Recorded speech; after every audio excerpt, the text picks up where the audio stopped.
las jornadas, que lleva por título La justicia restaurativa en supuestos de victimación terrorista. Simplemente comentar que el profesor Reinald Ottenhoff no ha podido venir por problemas de salud, entonces no va a estar en la mesa, no va a participar en esta sesión. Yo me toca moderar, entonces yo quería hacer algunas pequeñas ideas, comentar sobre el tema de la justicia restaurativa en supuestos de victimación terrorista. Yo, sin ser tampoco un estudioso de lo que es la justicia restaurativa o la criminología, sí como fiscal, que llevo trabajando unos años, y en este momento como fiscal superior de la Comunidad Autónoma del País Vasco, soy muy partidario en general en el derecho penal de lo que es la mediación. Yo creo que es el futuro, vamos, la impresión que tengo es que el futuro del derecho penal está en la justicia restaurativa en general, en lo que es en nuestro caso al menos en España, en la mediación penal.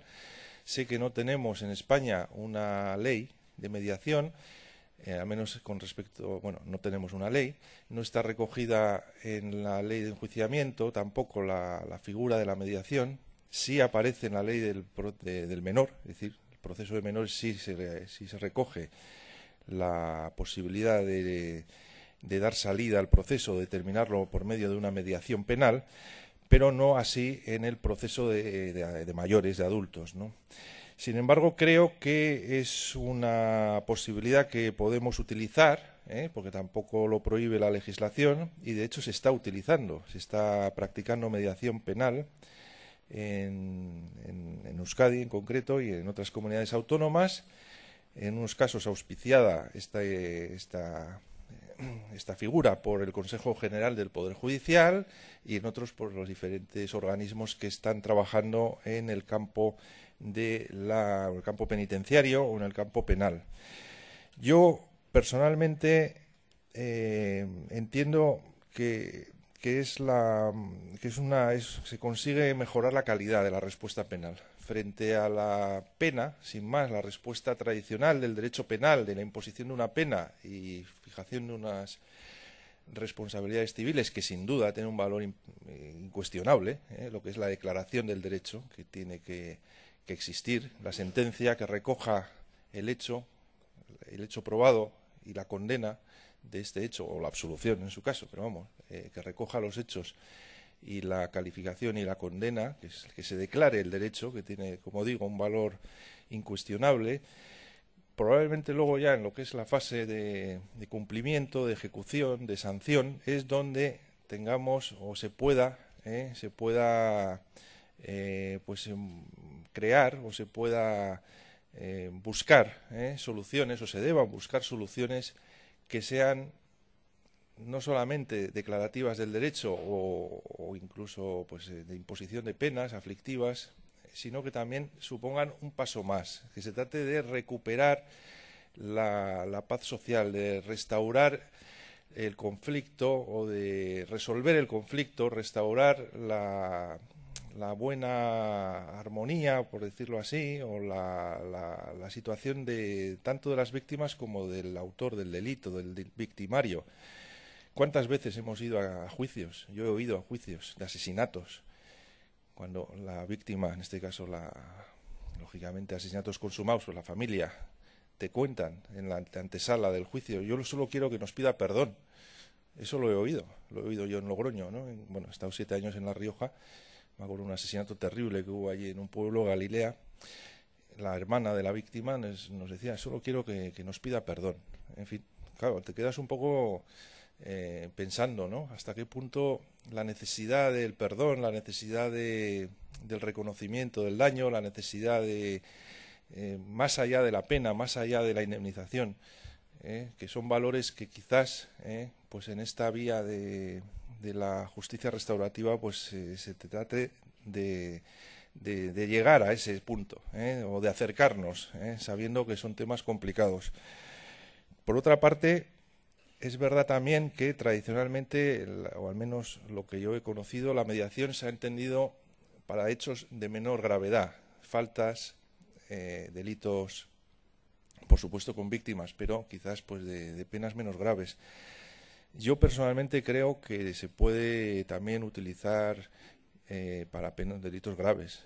Yo creo que no está, vamos, como idea, ya digo, no está regulado, pero como idea, como principio, si se respetan los cauces, los procedimientos, la confidencialidad, la gratuidad, bueno, pues la voluntariedad, en fin, que son principios básicos, ¿no?, de procesos de justicia restaurativa, pues no debemos excluirla, no deberíamos, yo al menos opino. Yo sé que hay que jugar con muchos, bueno, es un tema muy poliédrico, jugar con muchos factores, pero yo personalmente entiendo que no hay que excluirla tampoco en los delitos graves, cuando se entienda que puede ser útil. Y en el terreno en que vamos a hablar en esta mesa, en supuestos de victimación terrorista, sin duda alguna es un campo de una complejidad muchísimo mayor que en otros campos de la criminalidad. Estamos hablando de crímenes no solamente que causan unas víctimas directas de, bueno, en fin, de una gravedad tremenda, sino también que son crímenes contra la sociedad y contra la democracia. Son crímenes que de alguna manera tienen la víctima, aparte de la víctima personal, es toda la sociedad y el sistema democrático, ¿no?, en el que nos regimos. En el caso del terrorismo hay un periodo bueno, va a haber necesariamente, entiendo, un periodo muy largo, muy complejo, muy difícil de, bueno, pues de buscar esta reconciliación, por llamarlo así, o esta recuperación de la sociedad o de la paz jurídica, que de alguna manera no se consigue con la mera sanción, o con que es por supuesto indispensable, o con incluso, como estamos ahora, con el cese definitivo del terrorismo, sino que va a requerir pues procesos muy largos, procesos supuestamente, bueno, probablemente muy complicados, ¿no?, bueno, y que hay que jugar con mucha prudencia y con muchas cautelas para recuperar desde una perspectiva moral también, ¿no?, a las víctimas, para tratar de restaurar o reparar el daño, no solamente económicamente, desde el punto de vista económico, sino desde el punto de vista social, moral, en fin, psicológico, desde muchas vertientes. Y también, sin duda alguna, el papel que deben jugar o que pueden jugar, llegado el caso, pues los victimarios, ¿no?, los condenados por estos delitos. Como se sabe, el Código español recoge para la libertad condicional la petición de perdón, petición expresa de perdón, como un requisito necesario para la obtención de la libertad condicional. Lógicamente, la petición de perdón va dirigida a la víctima, ¿no? Entonces, tampoco este es un elemento que sin duda alguna deberá ser trabajado, y que por los responsables del cumplimiento de las penas, y que puede tener, o que debe jugar un papel fundamental en lograr esa justicia, más allá de la mera sanción, que dé ese paso hacia lograr esa recuperación o esa superación, ¿no?, de los daños, superación en la medida que se pueda de los daños causados por la criminalidad terrorista. Para mí siempre ha habido una cierta contradicción entre los principios tradicionales del derecho penal penitenciario y la posición a veces de las víctimas, porque las penas, bueno, no me quiero extender mucho más, acabo ya, las penas siempre van dirigidas a la resocialización, el fin primordial, y se sabe que los plazos y los fines pues se basan en unos criterios, o se basan en unos tienen unas normas internas que a veces no son entendidas por la víctima. Cuando las víctimas en muchas ocasiones dicen, bueno, pues si esta persona que asesinó a su mujer a los 4 años está en la calle, ¿qué hace en la calle? ¿Qué hace este hombre? Si le impusieron 20 años, ¿qué hace a los 5 años de cumplimiento de pena ya en la calle, saliendo fines de semana? Bueno, realmente habrá que trabajar mucho todo este aspecto, para que en ningún caso los fines de resocialización supongan el menor daño o supongan una agravación del daño, o una discriminación o un menoscabo de los derechos de las víctimas en un terreno pues tan duro como es el tema de la criminalidad terrorista. En fin, ha sido una mera introducción y no quiero extenderme más, voy a dar la palabra para no prolongarme a las personas que van a intervenir, empezando siguiendo el orden del programa, por la profesora Gema Barona Martínez, que es investigadora del Instituto Vasco de Criminología.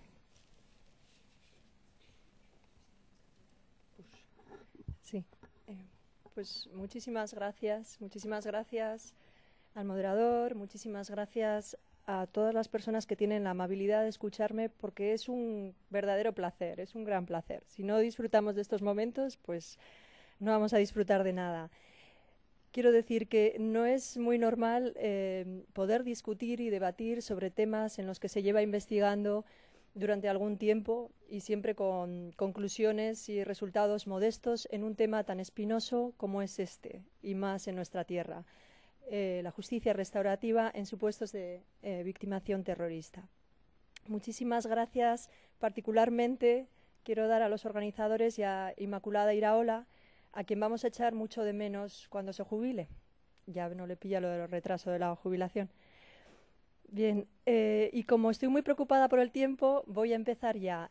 Solamente quisiera advertir que voy a intentar utilizar un lenguaje sencillo, porque entre las personas que tienen la amabilidad de escucharme veo insignes profesores, veo a teóricos, veo a prácticos, a personas muy admiradas a las que he leído, y también veo a víctimas. Y yo creo que, o por lo menos es una preocupación constante, el pensar que tanta construcción teórica, tanta investigación empírica financiada con fondos públicos tiene que por lo menos trasladarse a los destinatarios y a la idea de hacer menor, comprender el sufrimiento de las víctimas, y en este caso de las víctimas del terrorismo.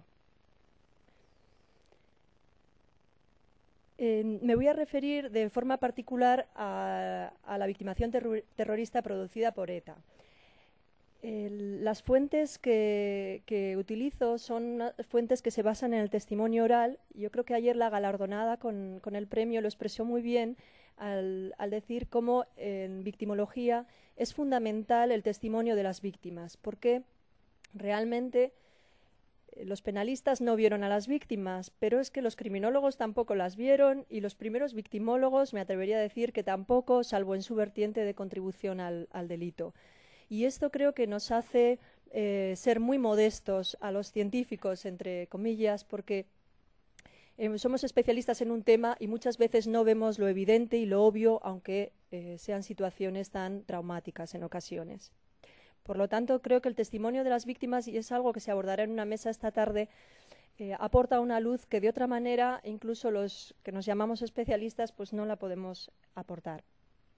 También se basa en un análisis de sentencias que se realizó en un trabajo de 2008 sobre sentencias de la Audiencia Nacional y resoluciones judiciales del Juzgado Central de Vigilancia Penitenciaria, donde se estudiaba específicamente cuál es el rol de la víctima, y que bueno, está publicado en la página web del Instituto Vasco de Criminología. Dicho esto, también, claro, hay que ceñirse a 15 minutos, pero yo sí agradecería a las personas que estén interesadas en el tema, les agradecería muchísimo las críticas, los comentarios, las impresiones del texto que ya ha sido entregado y que se va a publicar, y bueno, pues que es más extenso. Este texto es una actualización de un debate que se inició en el 2007 y que se presentó también cuáles fueron los resultados en un taller que organizó el profesor Ivo Artsen en el Congreso Mundial de Criminología en Barcelona en el año 2008. Precisamente era un taller sobre justicia restaurativa en supuestos de victimación terrorista. ¿Cuáles son los cambios significativos desde entonces en cuanto a que es una actualización? Bueno, pues ETA ha seguido asesinando, ha seguido hiriendo, ha seguido extorsionando, ha seguido amenazando. La victimación se ha extendido en todos los sentidos, pero también tenemos una declaración del cese definitivo de la violencia. Tenemos también un debate que ya es público en los medios de comunicación casi de manera constante para los analistas de los medios de comunicación sobre la paz, la reconciliación, el perdón, la convivencia. Tenemos un programa de justicia restaurativa que se está llevando a cabo con los presos de la llamada Vía Nanclares. Y tenemos también una profundización en las experiencias comparadas que corroboran los resultados positivos de la justicia restaurativa en delitos muy graves, incluyendo los de terrorismo. Es decir, que la justicia restaurativa es una realidad en muchos países con delitos muy graves, incluyendo también los de terrorismo. Y lo es desde hace varias décadas. La justicia restaurativa tiene ya más de 30 años, aunque en nuestro país pues, todavía no tenemos normativa interna referida a adultos. Yo creo que la intervención pretende estructurarse en estos 4 puntos. Los 2 primeros serán tratados de forma conjunta. Creo que es importante aclarar qué es la justicia restaurativa, porque cuando se leen los textos o aparecen en los medios de comunicación, yo creo que hay una confusión sobre lo que es la justicia restaurativa. Y a veces se hace con una idea de promoción de los derechos humanos que en ocasiones pervierte lo que es el sentido de la justicia restaurativa. Por otro lado, también me gustaría señalar el interés de la normativa internacional, en ausencia de normativa interna, como estándares de buenas prácticas para el desarrollo de nuestros programas de justicia restaurativa en delitos muy graves y, en concreto, delitos de terrorismo. Señalar también cuáles son los resultados de las investigaciones, qué podemos ofrecer los investigadores, qué sabemos ya sobre la justicia restaurativa, aunque sean siempre conclusiones provisionales. Y, por último, pues una reflexión de futuro a la idea de innovar en justicia. Porque la justicia restaurativa lo que es seguro es justicia. Una justicia restaurativa en supuestos de victimación terrorista y en general para todo delito no significa una respuesta rápida, no es una respuesta rápida. No es vamos a hacer esto porque vamos a ahorrar tiempo. No es una respuesta rápida. Incluso en nuestra evaluación en los servicios de mediación del País Vasco, que se publicó en el año 2009, incluso para delitos que no son graves, y se pretende introducir la justicia restaurativa con la idea de agilización de la justicia, muchas veces no se agiliza la justicia, pero sí se cumplen otros fines. No es una respuesta rápida. He añadido también la idea de recuperación y restauración que ayer comentó el profesor Dusic, en el sentido de él mostraba la preocupación y la crítica al decir que en muchos estados se está promoviendo la justicia restaurativa a costa del interés de las víctimas, que se manipula y de alguna manera se les hace creer que también es el interés de las víctimas, pero los sistemas penales tienen tal inercia, y esto es así, es cierto para los estudiosos de los sistemas penales, tienen tal inercia, son siempre los victimarios siguen siendo sus principales clientes y tienen tal inercia la manera de trabajar sus profesionales, sus operadores jurídicos, su sistema, su burocracia, que es muy difícil introducir los intereses de la víctima y más aún en un plano restaurativo. Hay conclusiones de estudios empíricos que así también lo demuestran este riesgo, pero no significa que siempre tenga que ser así. En el sentido que ayer comentaba Dusic también, hay que esperar a que las víctimas se recuperen si tienen un trauma para poder ir a la restauración. ¿Qué tiene que ser primero, la recuperación o la restauración? La restauración o la recuperación. ¿Puede hacerse la recuperación dentro de la restauración? Esto es algo que, evidentemente, en los programas de justicia restaurativa con víctimas de terrorismo, donde hay tanta intensidad emocional y donde se trata de hechos tan graves y que generalmente ocasionan trauma, es algo que también se plantea.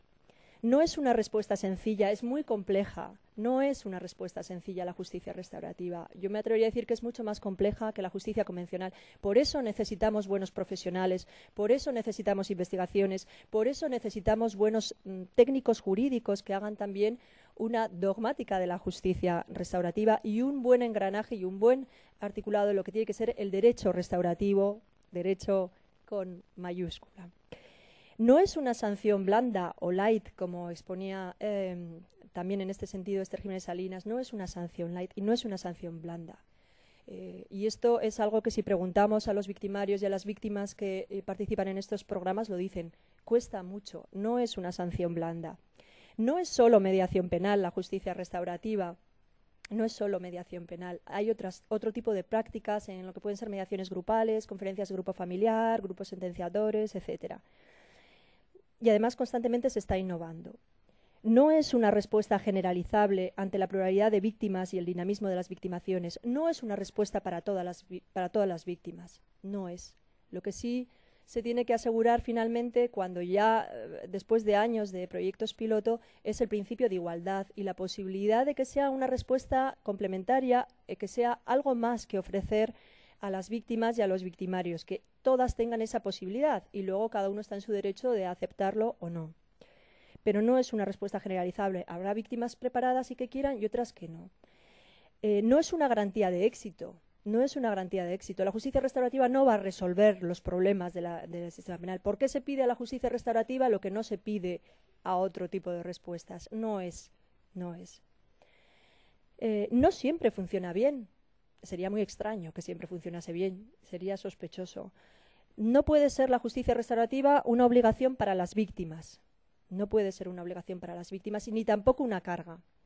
Yo entiendo que, en concreto, en el caso de Euskadi, es el leer, por ejemplo, en la prensa que hay algunas víctimas que se les ha ofrecido ir a un programa, a iniciativa, en este caso, de victimarios y en temas de terrorismo.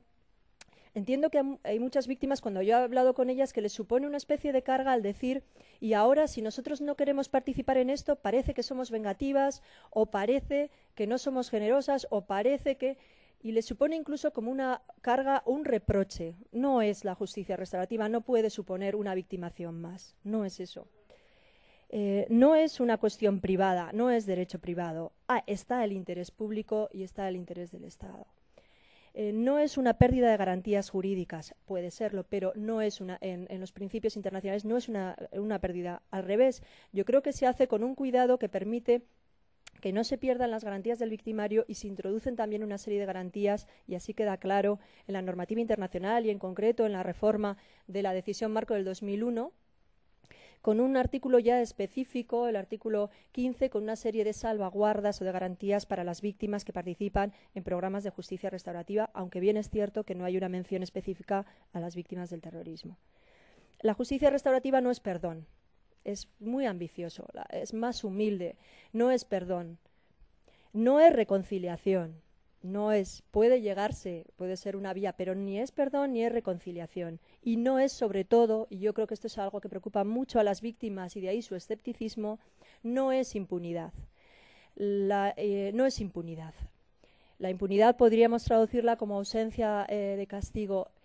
Y yo creo que la impunidad también puede entenderse como la ausencia de una respuesta a esa victimación.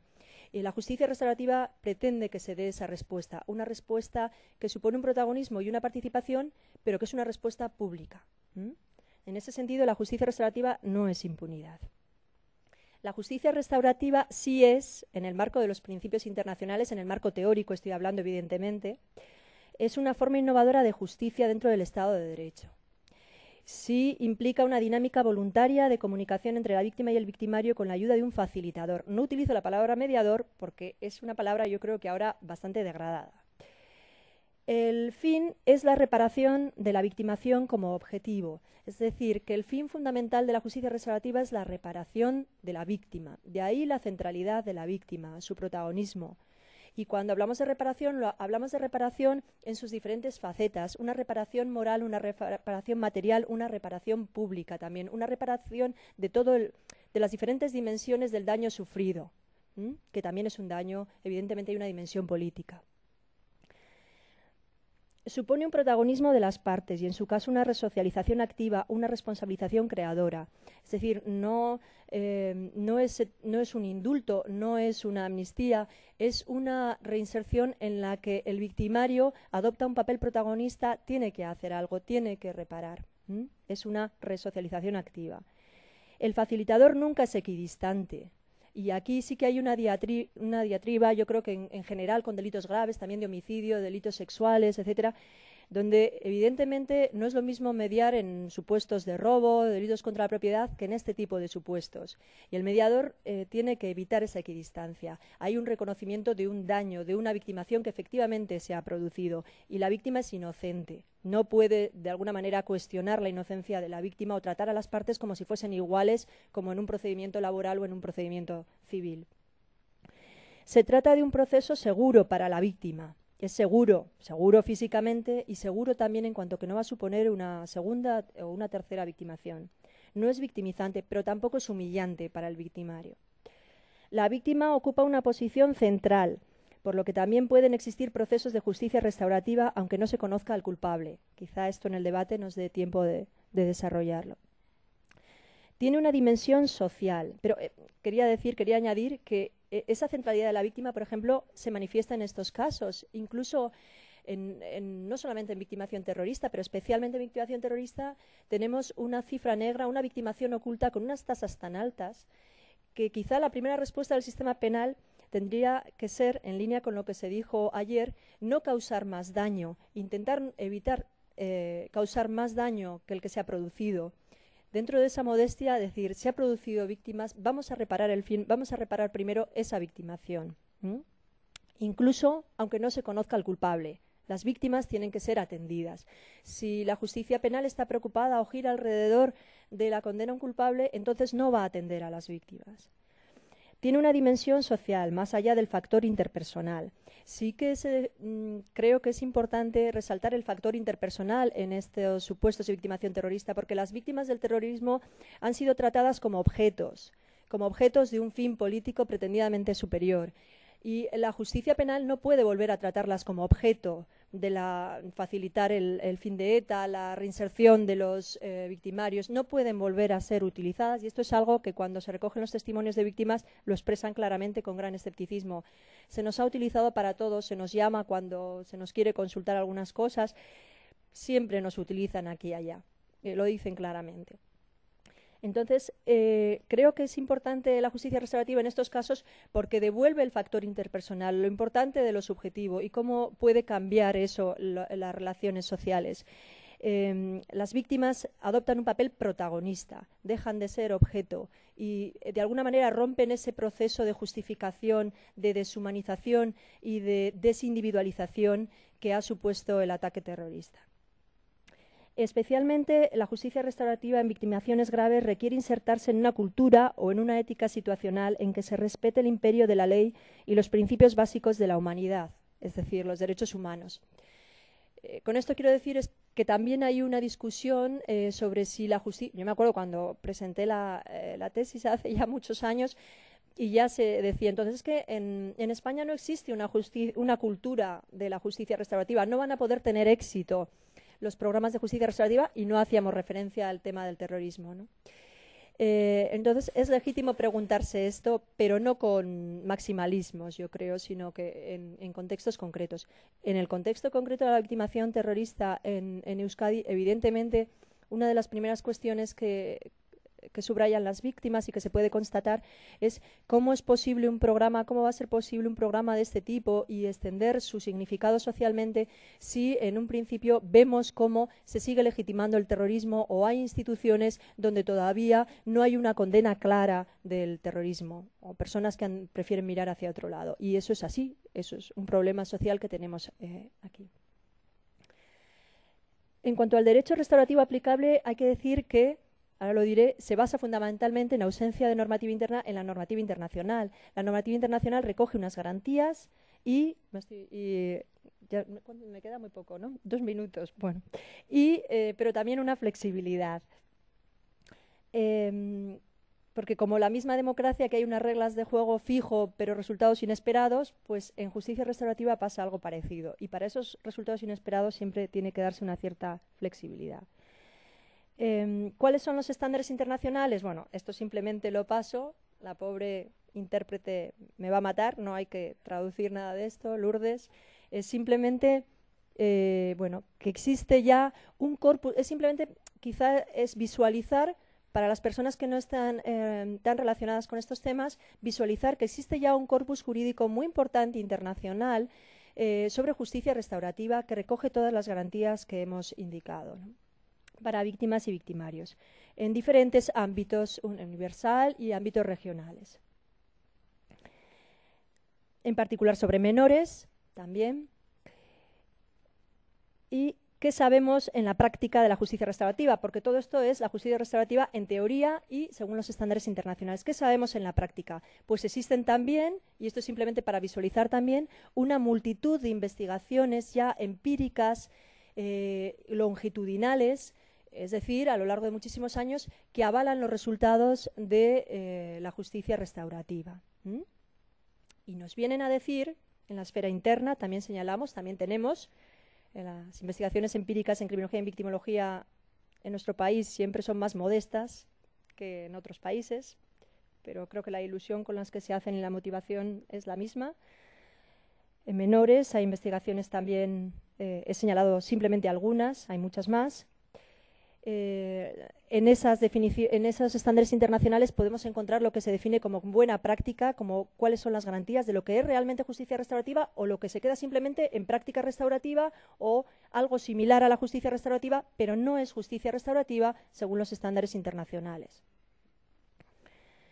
¿Y qué nos dicen los resultados de las investigaciones? Bueno, pues que nos vienen a decir que la justicia restaurativa puede beneficiar a las víctimas en supuestos de victimización terrorista. Y puede beneficiarlas porque les da ese protagonismo que no tienen en la justicia tradicional, porque les da esa posibilidad de alguna manera aminorar su victimización. Estamos hablando de supuestos donde el daño es irreparable. Y sin embargo, es una manera de poner cara a el causante de ese daño. Y yo creo que solamente presenciando una mediación con semejante carga emocional se puede experimentar cuáles son las potencialidades de la justicia restaurativa en este campo.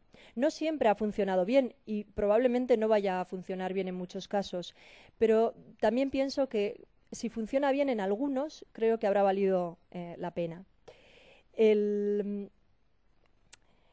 En el artículo que escribí para el taller en el 2008 sobre justicia restaurativa en estos supuestos, citaba profusamente, y así se cita también, un texto excepcional, y lo he visto, de Reyes Mate, que lo tendremos esta tarde. Yo creo que es excepcional en todos los sentidos, del 2008, Justicia de las Víctimas, quizá también en el sentido de justicia victimal que proponía Antonio, porque es un texto donde se entra en debate con las víctimas y con otras personas, filósofos, etcétera, y donde ya se pone, yo creo que bueno, tiene la herencia de la ruptura de la tregua del 2006, pero se plantean ya cuestiones que son muy pertinentes en estos momentos. Bueno, esto tengo que saltármelo. Hay muchas cuestiones sin resolver, que probablemente el profesor Artsen explique mejor, muchísimas cuestiones sin resolver. ¿Es posible la justicia restaurativa? Yo titulaba la ponencia porque también lo que he tratado de hacer, si a alguien le interesa el texto escrito, es comparar lo que hacíamos también, lo que hicimos en Barcelona, comparar con supuestos donde se ha dado justicia restaurativa, por ejemplo, bueno, pues con exterroristas de las Brigadas Rojas, etcétera, donde hay personas que aceptan la responsabilidad, pero siguen justificando los hechos. Dicen, yo pido perdón, pero creo que estaba justificado cuando lo hice. En este sentido hay una discusión muy fructífera, yo creo, sobre si se tiene que exigir no solamente al victimario el reconocimiento de los hechos para el previo encuentro restaurativo, sino también el decir que eso nunca estuvo justificado, que se ha equivocado, también en eso. Bueno, No, 2 minutos es imposible. Bueno, la extensión de la victimación indirecta y difusa simplemente era una placa que se encuentra en OMAC, ya se han referido anteriormente, donde se da cuenta de la extensión de la victimación indirecta, porque este es otro problema práctico que nos podemos encontrar en la justicia restaurativa. ¿A quién se invita a encontrarse cara a cara? A la viuda, al hermano, al otro hermano. ¿A quién invitamos? O seguimos los principios del derecho en general, donde hay una prelación también, por ejemplo, como puede ser en derecho civil para temas de herencia, etcétera, sobre quién tiene que ser la persona, en el caso de que haya fallecido la víctima, a quién llamamos de victimación indirecta. Esta placa a mí me parece especialmente importante porque recoge una idea que yo no he visto, igual me equivoco, en placas en nuestros municipios, en el País Vasco, donde se dice que el atentado, bueno, pues mató, hirió a multitud de personas y además cambió la vida de muchas otras. Creo que es necesario entender esa idea. Y con esto termino, bueno, ya con estas últimas reflexiones. A las víctimas se les reprocha una excesiva sensibilidad. Son demasiado sensibles, son emocionales, son irracionales. Y yo creo que solamente si nos acercamos a sus testimonios podemos entender por qué lo son. Y por eso yo creo que el legado de Antonio Beristain es tan importante, porque él supo acercarse a esa sensibilidad. Y como en una conocida frase de Leonardo da Vinci que dice que toda sensibilidad todo conocimiento procede de nuestra sensibilidad, creo que en este sentido supo experimentarlo Antonio Beristain y trasladárnoslo. En el sentido de experimentar la vulnerabilidad humana, de la fragilidad, la precariedad de la vida, la temporalidad de la vida, y cómo frente a ello es posible la resistencia y cómo frente a ello es posible la solidaridad para minorar ese sufrimiento. Yo creo que todos los alumnos que estáis aquí tenéis una gran responsabilidad y estoy convencida que entre vosotros hay muchísimos futuros y futuras Antonios Beristains, que a lo mejor no llegáis a ser tan conocidos, pero que seguro ayudáis a que este mundo tan precario sea un poco mejor y nos dirijamos en ese camino, por lo menos en ese objetivo, aunque sea siempre una carrera de fondo y no veamos el final. Y es simplemente agradecer, muchísimas gracias por la oportunidad y perdón si me he extendido. Gracias.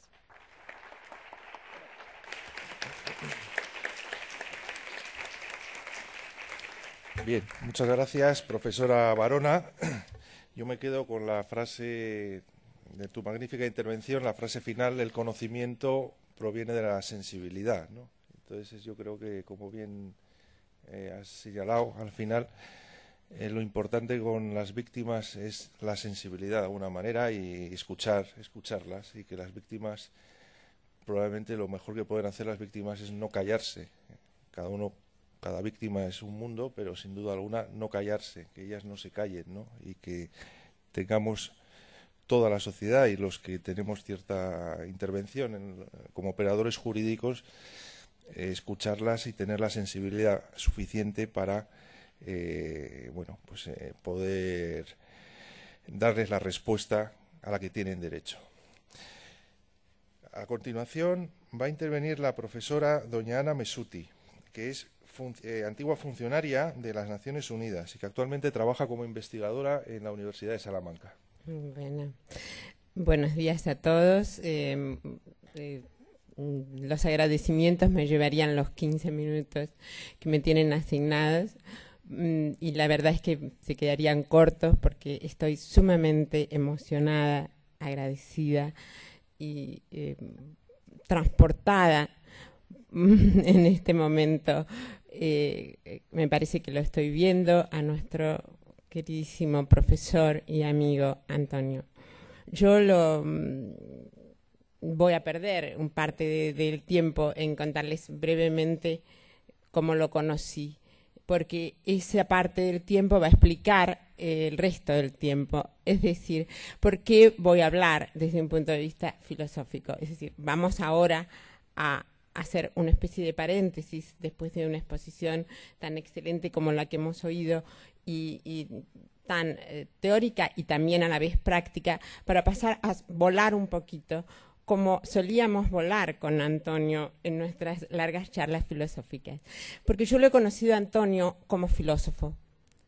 Lo conocí en la Universidad de Buenos Aires, en una circunstancia muy especial, y daba una conferencia, y yo no había ido a escuchar a Antonio, había ido a buscar a un juez para que me solucionara un problema de documentación, porque era la primera vez prácticamente que iba a mi país tras el exilio.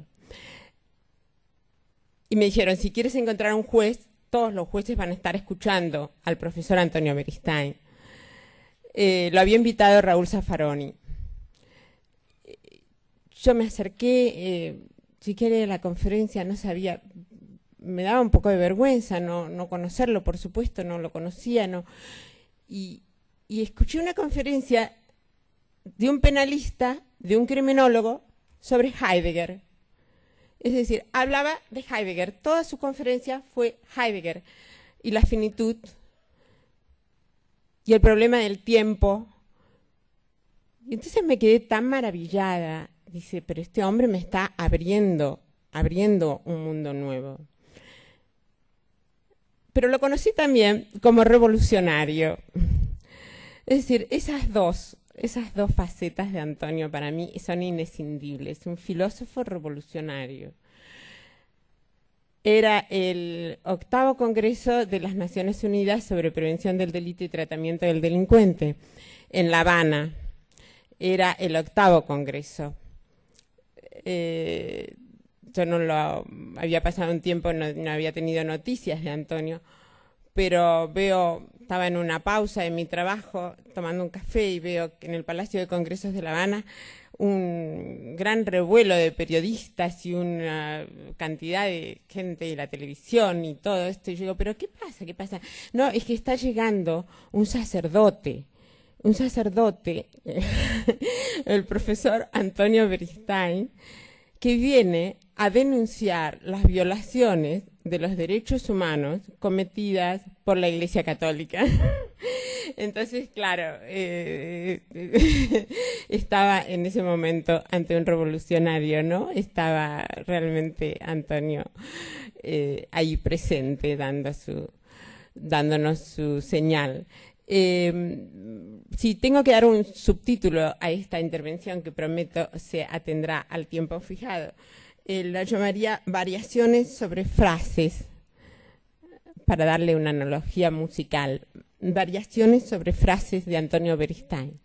Es decir, unas frases de Antonio y unas reflexiones filosóficas, a veces mías, a veces de otros filósofos. Beristain dice: los juristas tradicionales, como su diosa con los ojos vendados, casi no veían a las personas. Ante todo y sobre todo veían al Estado y a sus leyes. Algo así como algunos teólogos y confesores tradicionales, que casi solo veían los mandamientos del Decálogo, pero no la casuística situacional de las personas concretas. Es decir, tenemos la justicia como la famosa imagen de la diosa con los ojos vendados.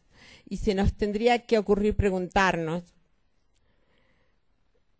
¿quién le ha vendado los ojos? Y en una obra publicada en 1494 por el decano de la Facultad de Derecho de Basilea, Sebastián Brandt, titulada La nave de los locos, entre los grabados en madera que ilustraban esta obra figuraba una representación de la justicia que está sentada y un loco le venda los ojos. Los locos eran una figura muy importante en la Edad Media. Es decir, esos locos estaban vilipendiados por un lado, pero ensalzados por el otro, ¿no? Los estultos, ¿no? Entonces, sí, tenemos claro que se venda porque no quiere que vea, y que es peligrosa, como decía Rousseau, decía que la justicia, una justicia con una espada y con una balanza y con los ojos vendados. No es justicia, es una injusticia. Pero si vamos un poco más, se le vendan los ojos ¿para qué? Para que pueda calcular mejor. La actividad de juzgar con la balanza es calcular.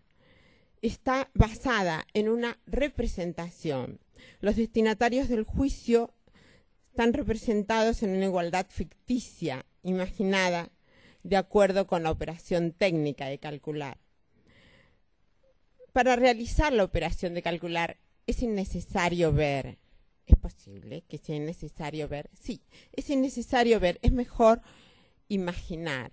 Para realizar ese cálculo es mejor imaginar, es mejor tener los ojos cerrados, porque la pretensión de exactitud que tiene la justicia se vería defraudada si en lugar de los sujetos ficticiamente igualados que se ha representado, viera a los sujetos de carne y hueso que tiene ante los ojos, en sus respectivas individualidades. La igualdad es fruto de la imaginación, para la que todo es posible. Para imaginar, es mejor imaginar con los ojos cerrados. ¿Y qué imaginamos? Imaginamos que no ha habido en realidad sufrimiento, que ha habido infracción de la ley, que la que ha sido lesionada ha sido la ley y la que ha sufrido un daño, la sociedad.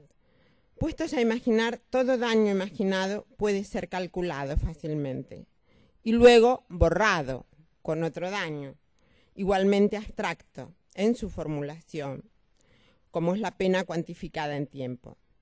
Se trata, en definitiva, de una operación matemática, de álgebra, lo que un filósofo italiano, Luigi Pareison, habla de Turín, es el maestro de Gianni Vattimo, de los que ahora andan por el mundo y que se conocen mucho, y Pareison, un poco olvidado, pero habla de él se ocupó mucho del mal y del sufrimiento, y habla del álgebra del sufrimiento, menos más menos igual más. Ricoeur dice, quizás se pueda juzgar irrazonable desear un mal porque ya hay un mal. Aquello que es más racional en la pena que compensa el crimen es a la vez lo más irracional, que lo borra. La racionalidad se exacerba hasta el punto de renegar de la realidad y configurarse como una lógica cerrada en sí misma, más cercana a lo imaginario, lo mítico. ¿Qué dice Antonio? Antonio recuerda a Unamuno, como solía recordarlo, y dice, citándolo, lógica, lógica. La lógica nos hace sacar consecuencias de los principios establecidos, pero no nos da nuevos principios. Pedir lógica es pedir que no salgamos de esos principios. ¿Y por qué he de vivir esclavo de ellos? Frente a esa álgebra, frente a esa lógica, Antonio nos sugiere aplicar una metalógica. Antonio dice, un derecho nuevo debe ser creado para la víctima. Su derecho a que los operadores del control social usen un método científico nuevo, en cierto sentido, distinto del tradicional escolástico y en cierto sentido del cartesiano, un método metarracional, Es un método metarracional que nos va a permitir mirar a las víctimas, darnos cuenta que no están de paso, que las víctimas se quedan y transforman toda la realidad. No se puede hablar de verdad al margen de ellas, porque ellas desvelan la parte silenciada de la realidad. La realidad no es la misma con víctimas que sin ellas. El asesinato, la desaparición forzosa, introducen en la realidad la figura de la ausencia. De la realidad posterior al asesinato queda una presencia ausente. Queda de dos maneras, como una herida que tiene la parte que sobrevive, no solo la familia, también la sociedad, y como una mirada concreta que forma parte de la realidad. Solo incorporando al individuo y su temporalidad podrá el derecho asignar al sufrimiento la importancia que merece, porque este constituye el sufrimiento una experiencia profundamente individual.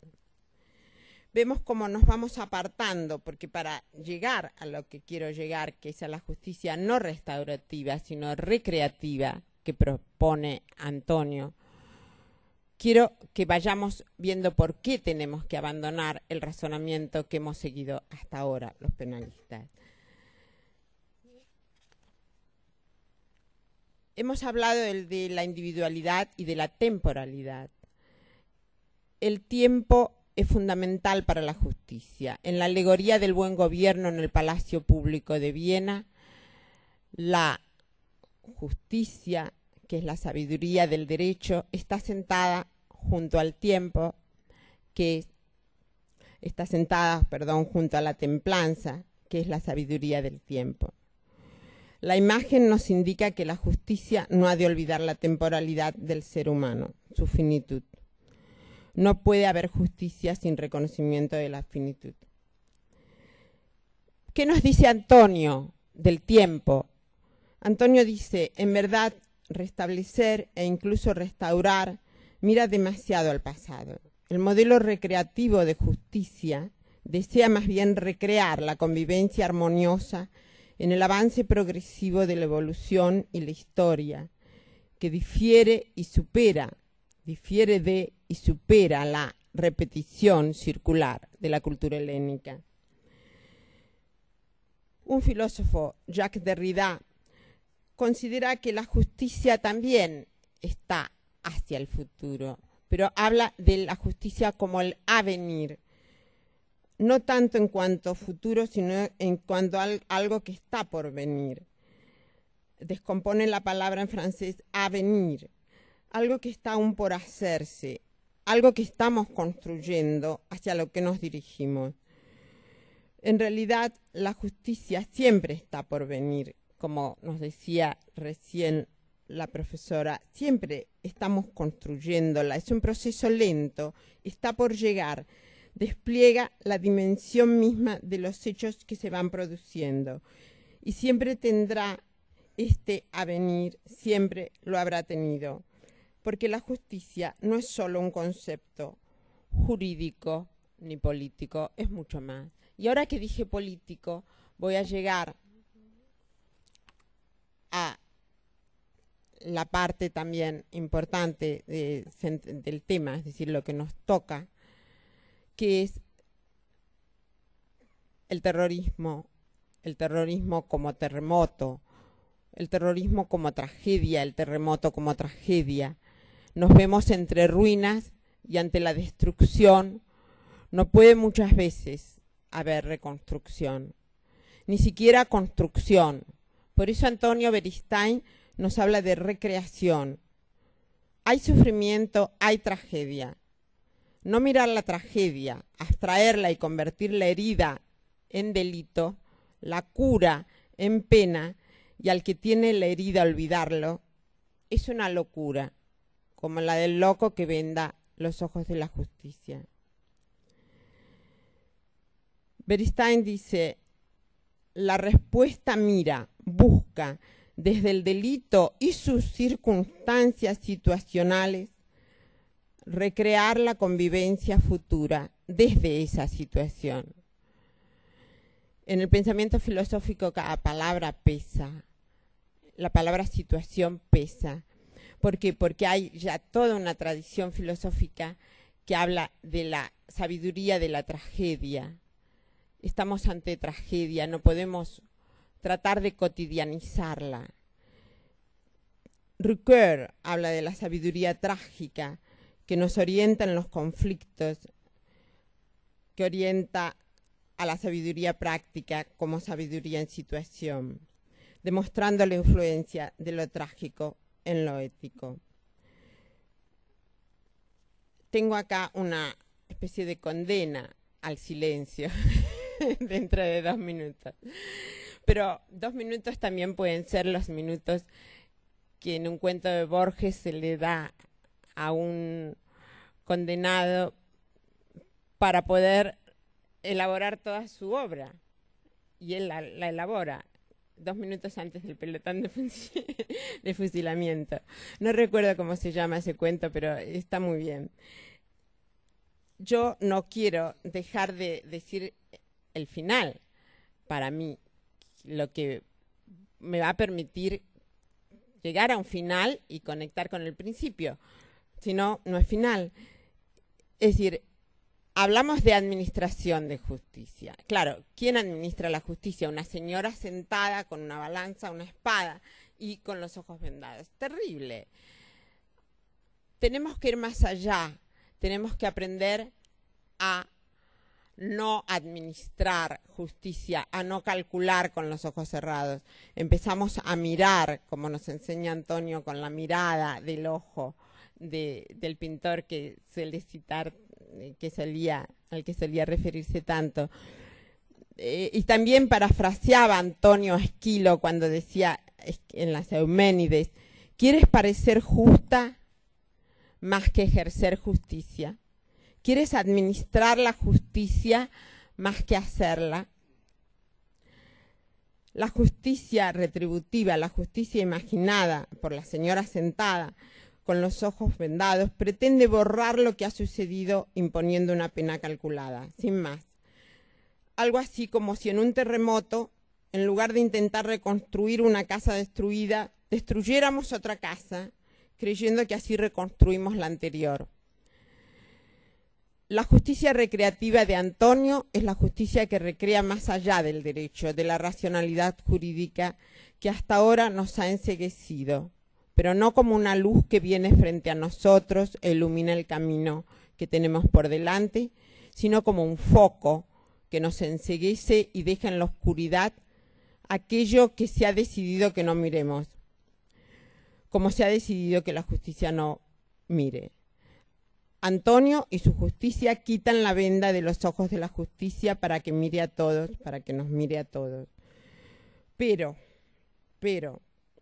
como dice Antonio, se considera como tema principal la recreación del orden social futuro desde el daño pretérito, no desde la nada, no contra el delincuente. Como dice Antonio, la dignidad de la persona implica mucho más de lo que algunos kantianos opinan. Por eso digo que es un revolucionario. No basta afirmar que la persona es sujeto con fin propio, que nunca puede hacerse medio para otra finalidad. La dignidad de la persona exige eso, pero mucho más. Exige que se reconozca su capacidad y responsabilidad para continuar la creación de todo, incluso de sí misma. El hombre puede ser también un recreador. Como dice Beristain, recrearnos a nosotros mismos. Entonces, no administrar justicia, no hacer justicia, sino ser justos. Y eso me permite cerrar con lo de Heidegger, porque Heidegger dice, el hombre no está en el tiempo, el ser es tiempo. Antonio nos dice, nosotros no hacemos justicia, no hagamos justicia, no hagamos que hacemos justicia. Seamos justos. Bueno, seamos justos aquí, ahora, en el presente, que es nuestro único tiempo posible. Muchísimas gracias.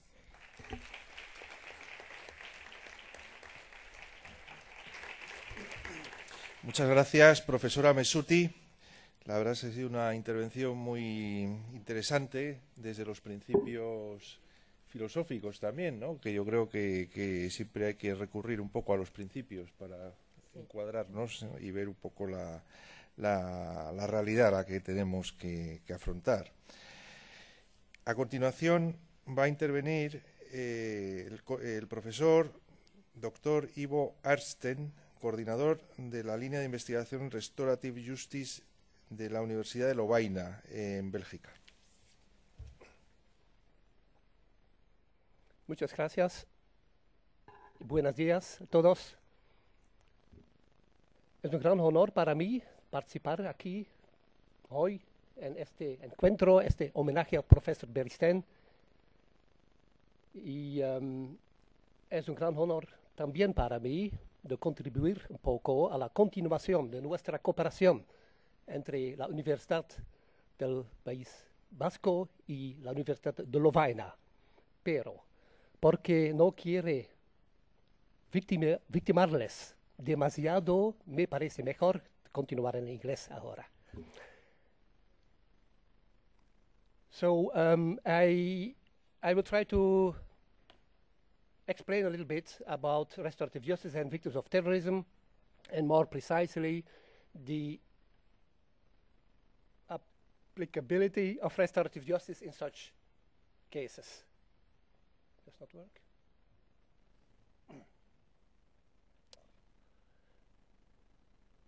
And I will try to do that in a complementary way to what my colleague Gemma has already said, because I think she has explained very well the basics of restorative justice. So it is easy for me now to build and to continue on on our presentation.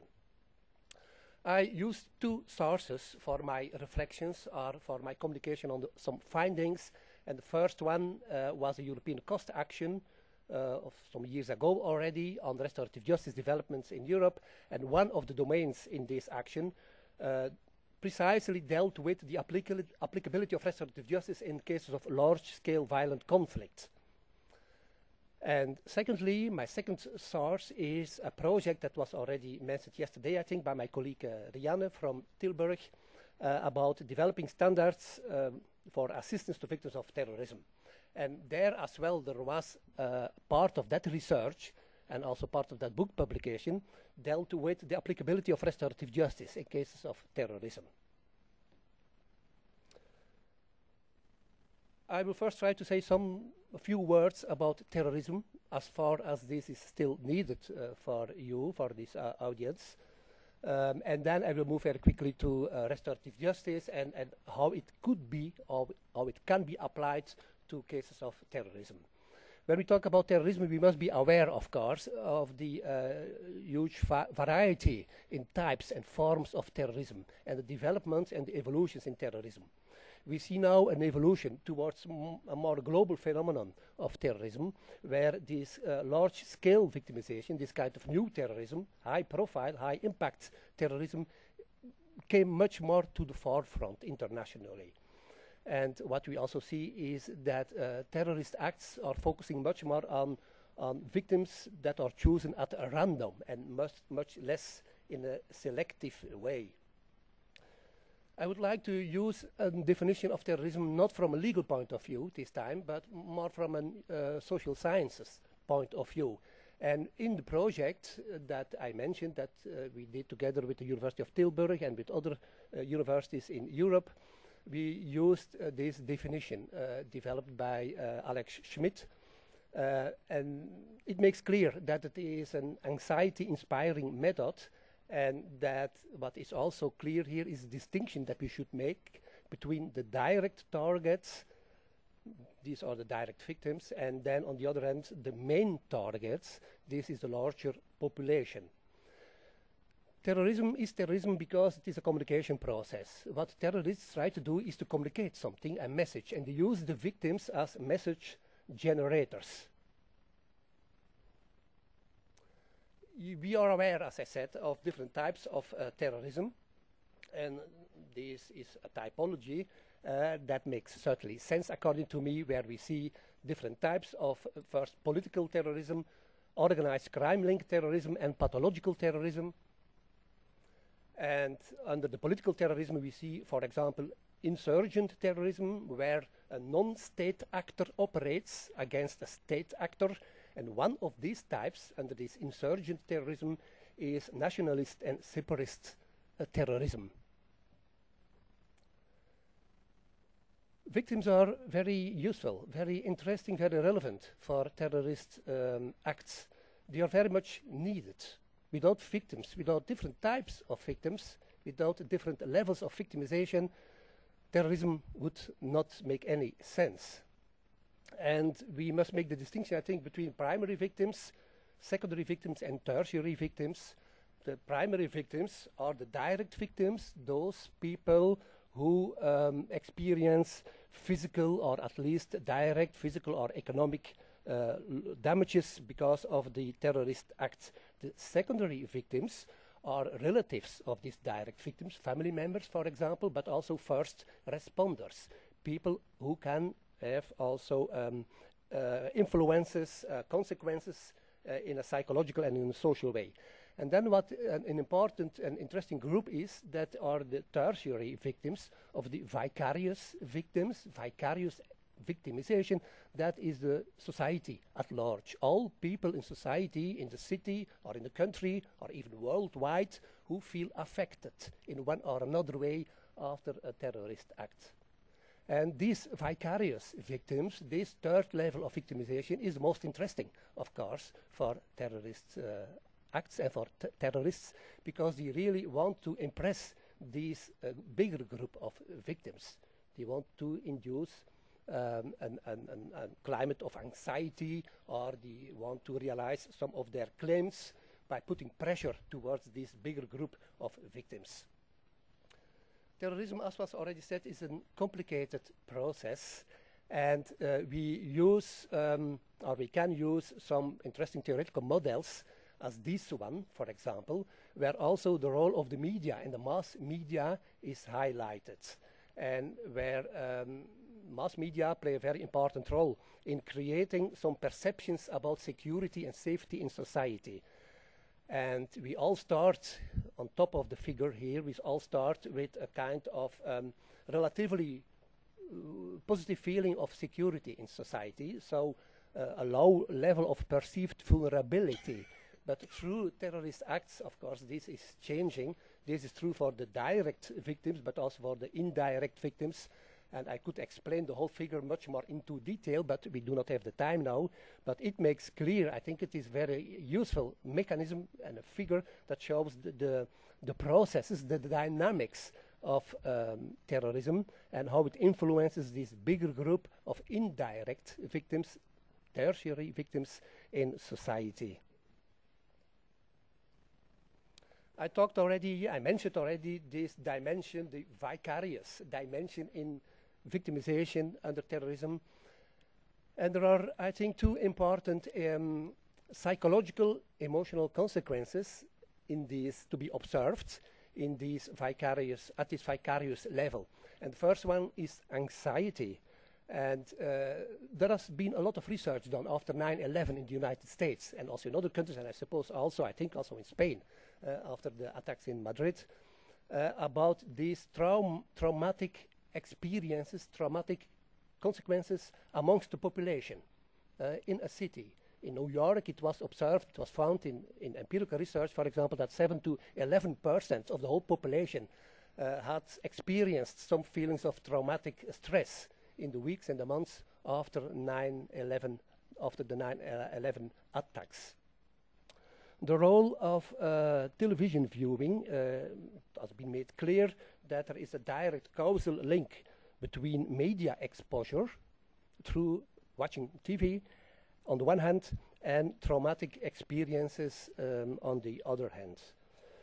Also interesting is what is meant there, what is called the sociogenic illness. It means the phenomenon that people who have not been exposed in a physical way to the terrorist attack, that even these people show the same psychosomatic symptoms as direct victims sometimes.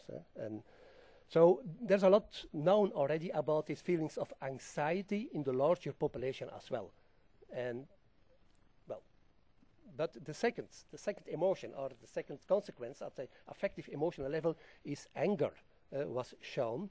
Many people have feelings of anger after such events.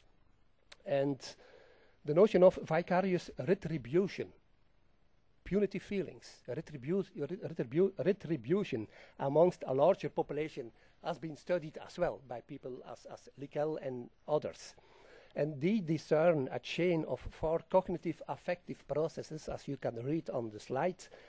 And the first step that happens, that takes place in a larger population after a terrorist act, is that the event is constructed in a way, in a certain way. People form for themselves an image about the event, about the initial event.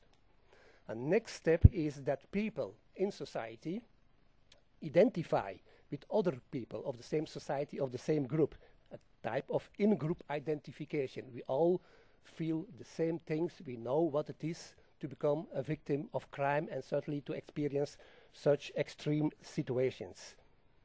Then the next step is what is called out-group entitativity. That's a new English word, entitativity, which entails a process of infrahumanization. So you start forming yourself images about the out-group, the others, those who are responsible or can be responsible for the terrorist acts. And this goes together with the process of infrahumanization of these members of this out-group. Yeah. And then the next step finally is that some people are allowed, that it is normal, some people in society or the government is allowed to punish, to undertake retributive actions. And that is then vicarious retribution supported by a large part of the population. Actions become possible against members of the other group, of the out group. This is the process of vicarious retribution that is described and analyzed much more into detail in literature. The other extreme is intergroup forgiveness or intergroup understanding in one or another way. And that is the process that takes place in society among members of the community, members of society, where the out group is decategorized, where there's a process of decategorization of the out group and where members of the out group receive a new status, where there is a type of recategorization of the out group members. And I think these processes of vicarious retribution and also vicarious intergroup understanding, reconciliation, empathy, forgiveness, these kind of dynamics, mechanisms at a larger societal level are important to understand when we talk about restorative justice, I think. Nevertheless, you might think, and many of us think, that it is a paradox, applying restorative justice to situations of terrorism. Christopher Marshall, not Tony Marshall, but Christopher Marshall in this case, is talking about different types, he's discerning different types of responses to terrorism. Short-term responses to terrorism, such as prosecution, long-term responses, such as prevention, and then what he calls therapeutic responses. And restorative justice could be a way to find a way, I would like to say, to find healing after such events, healing on both sides of the conflict.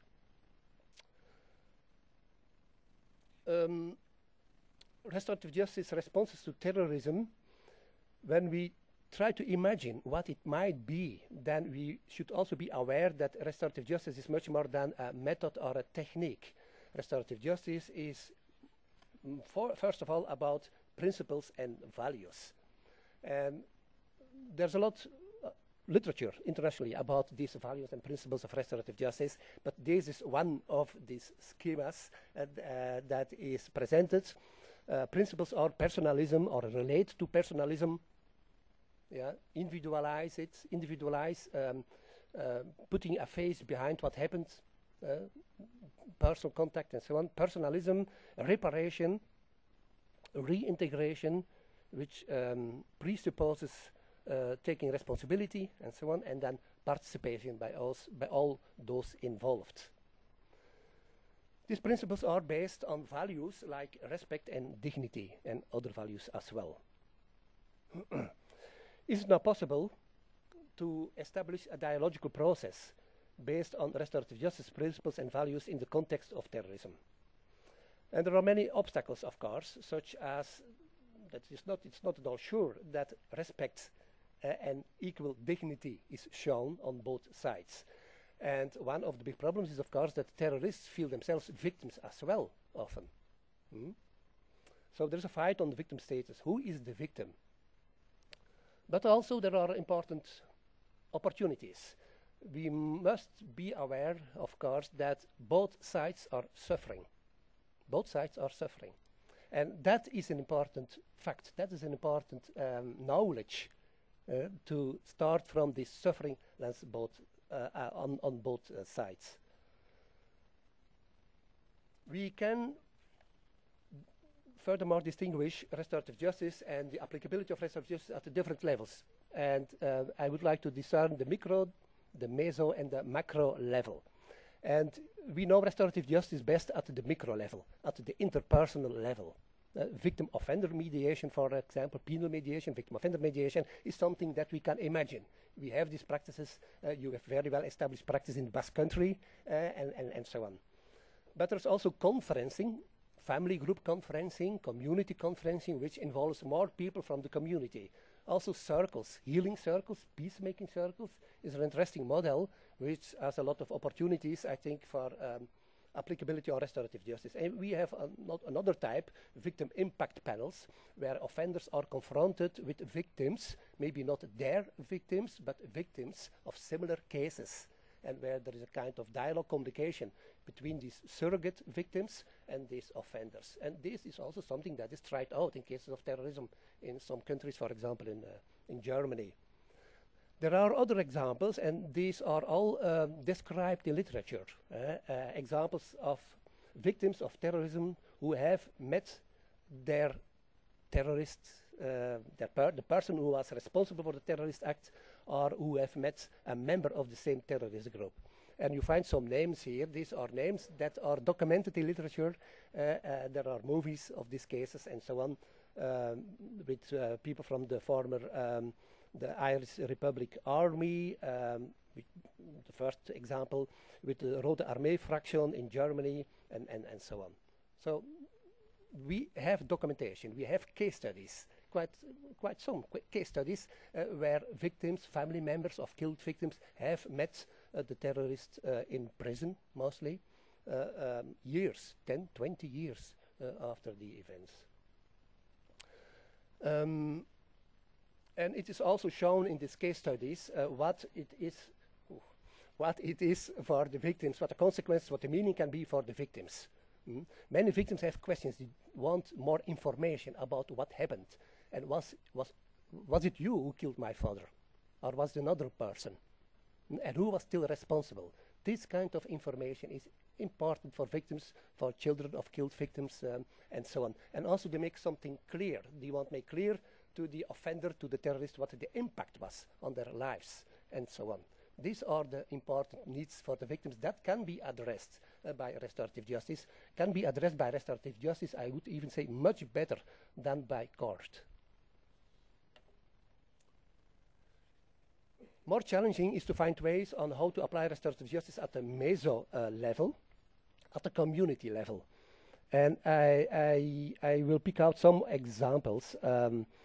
But what we have found in our studies is that sometimes it can be easier to establish restorative processes, to establish dialogue at this intergroup level, at this community level, because it is less threatening.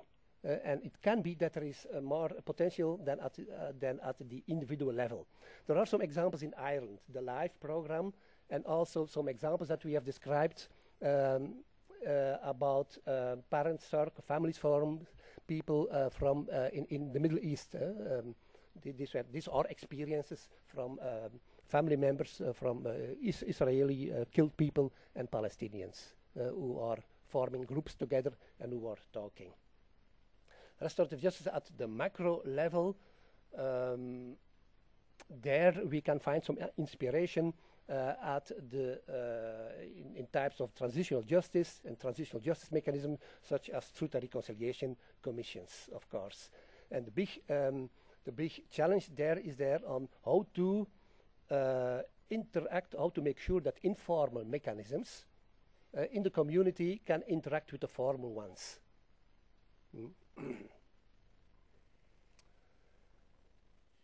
There are examples from related crimes, but we do not have the time to deal with this. But there are some practices, also in Belgium, where victim offender mediation is done with the most serious crimes, also in murder cases. So these are not exceptional cases anymore, also not in European countries. I skip some of these slides now. It is very challenging and interesting to think about how you can apply restorative justice in case of suicide terrorism. But we can discuss that later if you want. Also in the cases of religious terrorism, that's maybe the biggest challenge, the most difficult situations, I think, to start a dialogue in cases of religious terrorism. Important, and I try to finish with these 2 slides, important I think is to develop a conceptual framework for restorative justice approaches, processes in the context of terrorism. I think we should try to develop concepts and methods, models of response, restorative justice responses at the micro, meso and macro level. And these levels should be interrelated. These are not dynamics that are standing on themselves autonomously. We should also develop in a flexible way different types of practices. It's not just about victim-offender mediation. We should elaborate other practices, other models as well. Also at this community level and even at the state level or at the macro level.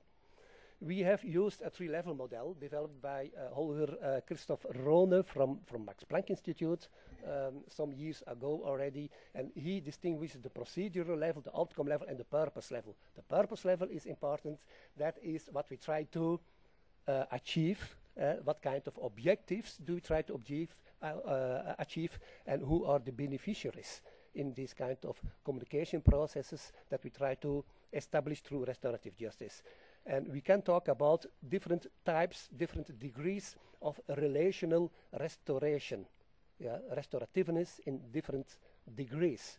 And redress is the lowest one, material and immaterial forms of redress or reparation.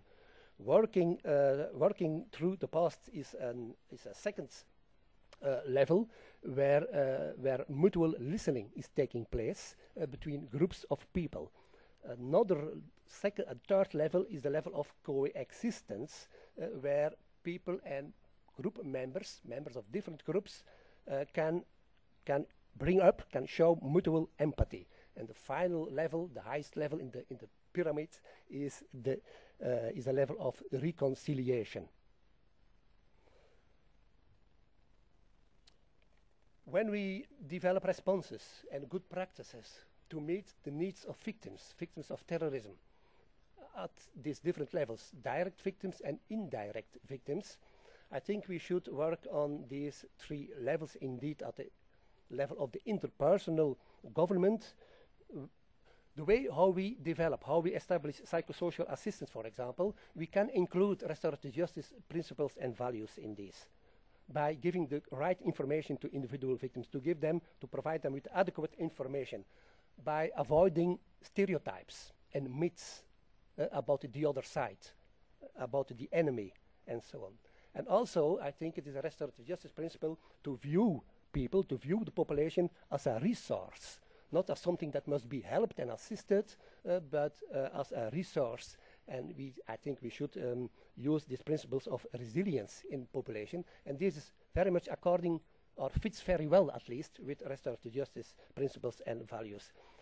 Community-based intervention, I think there from a restorative justice point of view, when responding to victims' needs after terrorist acts, it is important to reinforce networks in the community, including self-help groups, action groups, to work with ceremonies, commemorations, and to establish also types of cooperation with the media, which is not so easy in most of our countries.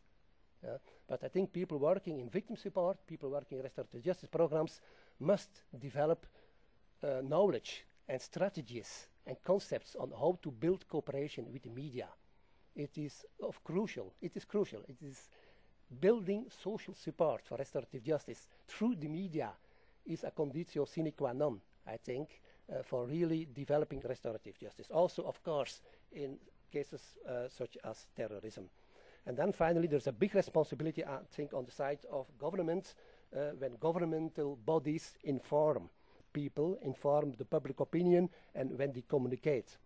And a government, I think, can contribute to prevent these kind of feelings and reactions of vicarious retribution. They can contribute in decategorizing members of the out group. And they can contribute, I think, in recategorizing these out group members, these enemies, by stressing common elements between members of the two groups. And also by, for example, involve leaders of the out group, involve leaders of minority groups in all kinds of public campaigns. Thank you very much.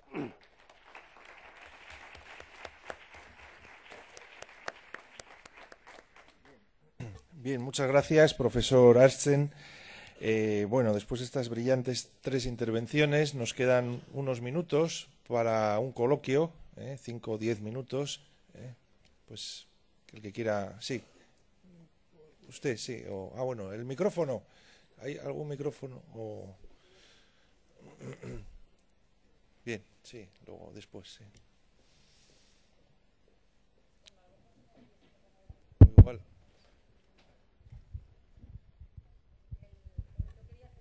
Un minuto, que ahora sí.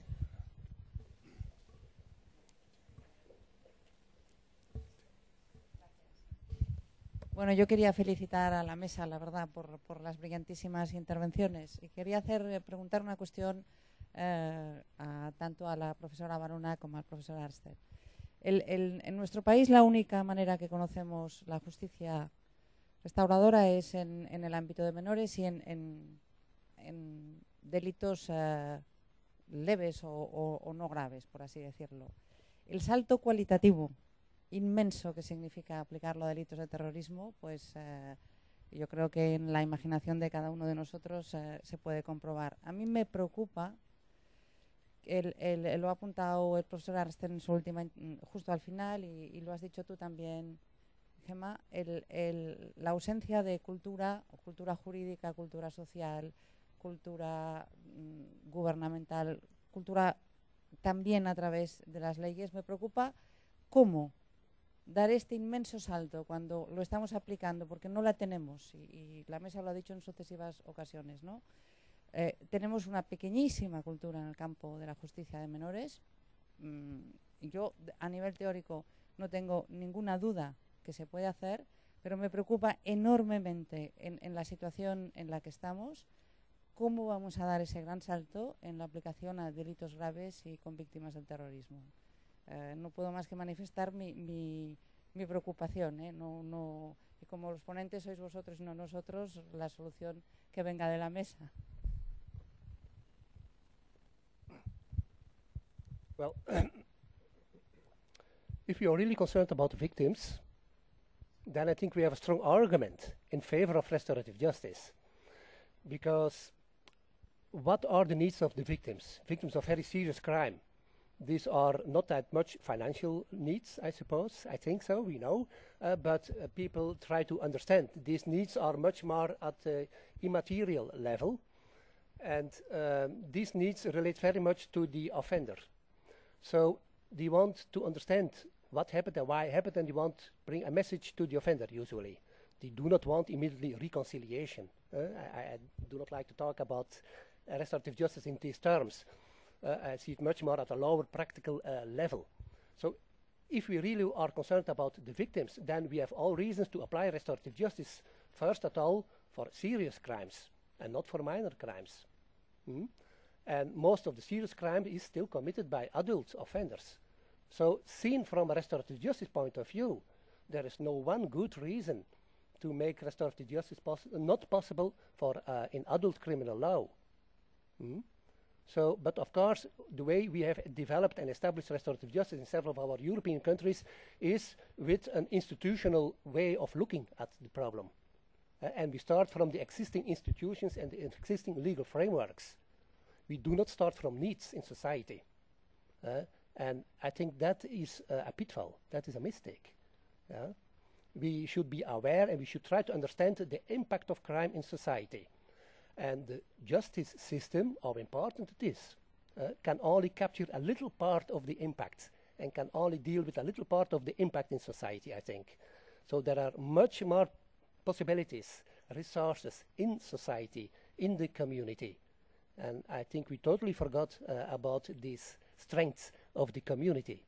And well, and also I think how to build this kind of culture. You are right. I totally agree. But therefore, I finished also by saying that it's so important to build social support and to build strategies and knowledge and expertise and models on how to establish cooperation with media and how to work with civil society and civil society organizations. And by the way, we have finished last year another European project funded by the European Union on building social support for restorative justice. There's a whole report written about that, and we have tried to also collect some interesting practices from different European countries, how you can try to build this culture. But it is a process, of course, but it is indeed a culture that must be built. Sí, a mí me parece que muchas veces los medios de comunicación, como ha indicado el profesor Achen, ofrecen una sensación de que no existe esa cultura, y a lo mejor también en nuestras impresiones cotidianas, que todo el mundo quiere acudir en cuanto nos pasa algo, te voy a denunciar, que parece no existir esa cultura. Pero después, cuando investigamos un poco más y preguntamos cuáles son las expectativas de justicia o qué es lo que se quiere, ofrecen una visión distinta. Yo creo que en unos momentos que parece que hay menos confianza social en las instituciones, vemos realmente que este tipo de proyectos salen adelante. Y cuando preguntamos a víctimas, en concreto víctimas de terrorismo, sobre la posibilidad, indicando que no significa impunidad, que no significa perdón, que se ofrecen una serie de garantías, porque sí es verdad que son casos donde puede haber una mayor vulnerabilidad, pero que esa misma vulnerabilidad encierra una carga emocional que hace que sean adecuados, y así lo demuestran las investigaciones, los resultados, que es en delitos graves donde realmente se puede sacar mayor partido de todos los principios de justicia restaurativa. Entonces, yo creo que no podemos esperar a pensar que ya tenemos una cultura donde florezca la justicia restaurativa, porque es que nos estamos quedando atrás en comparación con otros países, donde ya existe, donde ya decimos que es una práctica innovadora, pero bueno, tiene más de 30 años, donde seguimos hablando de proyectos piloto. Y luego, yo creo que una cosa es hablar de cultura en términos amplios, pero también creo que tiene sentido ir a ver las mediaciones. Una cuestión que a mí, por ejemplo, me parece muy interesante en relación con la memoria, tiene unos problemas en cuanto a derechos individuales y en cuanto a los principios mismos de justicia restaurativa, pero cómo estas sesiones de justicia restaurativa tienen sentido también en el papel de la memoria y en el de educación para la ciudadanía, cómo se podrían grabar y a lo mejor dentro de unos años servirían muy bien para exponer y para romper estereotipos y para innovar también. Sí, allí.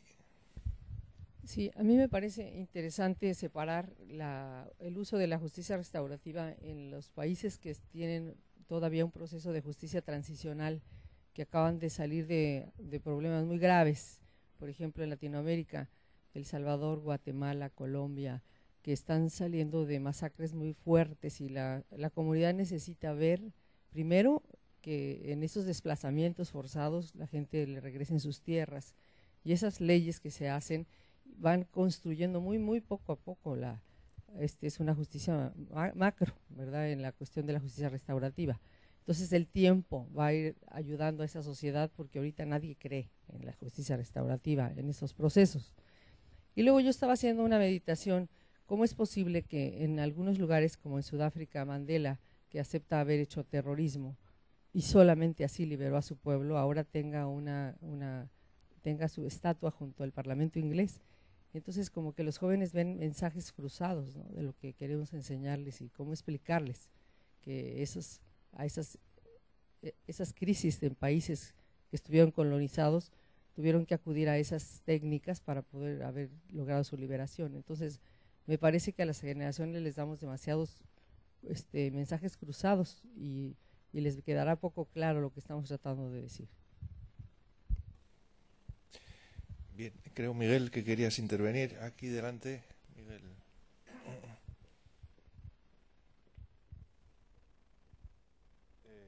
Simplemente, una cuestión muy práctica, enlazando ideas de Gemma con las del fiscal jefe de la profesora Messuti. Vamos a ver, Por cierto, que en la última bibliografía se hacía mención a ese estudio del 2008, pero en unas jornadas en memoria de José María Didón, un magistrado asesinado en este país, una de las ponentes dijo que, haciendo mención al trabajo de Gemma, que le reconfortaba y volvía a tener confianza en el género humano. Eso lo dijo el año pasado en las jornadas en Bilbao.